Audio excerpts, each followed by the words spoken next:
Durante meus primeiros dias como coach de encontros, costumava sair para bares com os alunos, onde os temas abordados giravam em torno do Mystery Method, que é um conteúdo estruturado, metódico e muito analítico.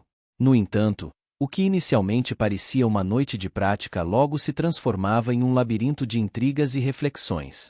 Os rapazes, em vez de se lançarem à ação e falarem com mulheres, perdiam-se em um mundo de teorias e estratégias, analisando e discutindo entre eles os openers, os next ou situações que lhes tinham acontecido no passado. Portanto, neste vídeo vamos explorar alguns dos mecanismos de defesa que podem surgir em nós.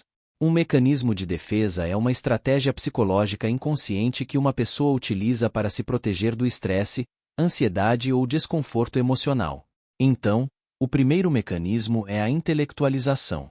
Intellectualization. Isso ocorre frequentemente em pessoas inteligentes ou com um profundo conhecimento em uma área específica, que tendem a analisar excessivamente as diferentes possibilidades, elaborando múltiplas racionalizações e análises sobre uma situação em particular. Nem todas essas racionalizações são necessariamente válidas. Muitas vezes, essas ideias são simplesmente uma forma de evitar o problema ou a ação, justificando a falta de ação com um excesso de planejamento ou estudo sobre como deveriam ser as interações com as mulheres. Isso também leva a muitas generalizações que justificam a inação. Um homem que se sente inseguro sobre sua aparência física pode convencer-se de que as mulheres são superficiais ou de certa maneira para afastar-se delas. Além disso, outro dado interessante sobre os mecanismos de defesa é que eles podem trabalhar em conjunto e não são necessariamente excludentes entre si. Por exemplo, a intelectualização e a procrastinação podem operar simultaneamente para lidar com situações difíceis ou emocionalmente desagradáveis. Um exemplo é a história que contei no início do vídeo. Os rapazes ficam analisando e, dessa maneira, procrastinam. Procrastinação. A procrastinação é o segundo mecanismo de defesa que veremos.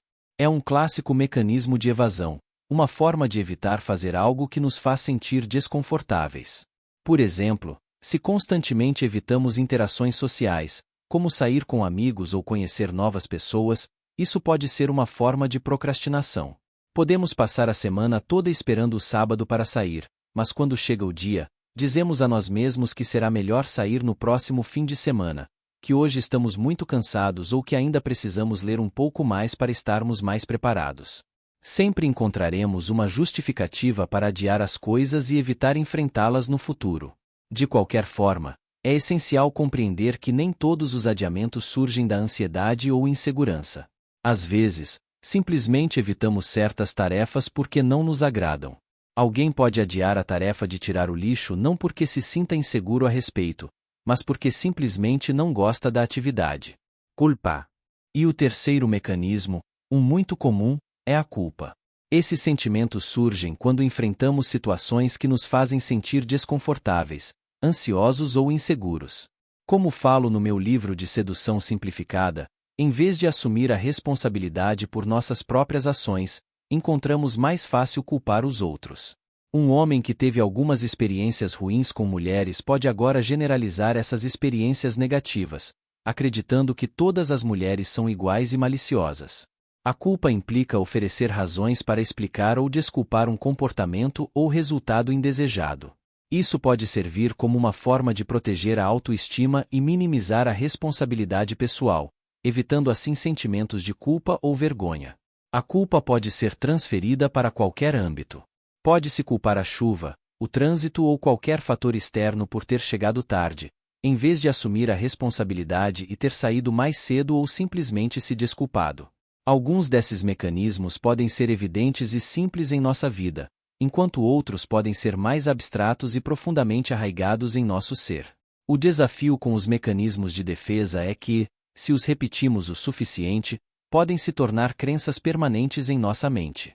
A dificuldade reside no fato de que muitas de nossas ansiedades e percepções sobre nós mesmos e o mundo ao nosso redor podem estar fundamentadas em antigos mecanismos de defesa que nunca examinamos. É comum que as crenças que sustentamos por anos, baseadas em nossas experiências de vida, sejam na verdade mecanismos de defesa. Por exemplo, no âmbito dos relacionamentos, muitas vezes adotamos ideias preconcebidas sobre o sexo oposto, influenciadas pelas relações de nossos pais ou outras experiências passadas. Essas suposições podem estar arraigadas a décadas de experiências pessoais, conversas ou até mesmo internet, o que as torna mais difíceis de questionar. No entanto, é crucial cultivar um senso de autoconhecimento e questionar essas crenças arraigadas que podem não ser sempre benéficas para nós. Quanto mais tempo mantivermos uma crença, mais desafiador pode ser questioná-la e reconhecer seu possível erro. Portanto, é fundamental estar disposto a examinar nossas ideias e crenças com uma mente aberta e crítica, reconhecendo a possibilidade de que algumas percepções possam estar enviesadas ou equivocadas.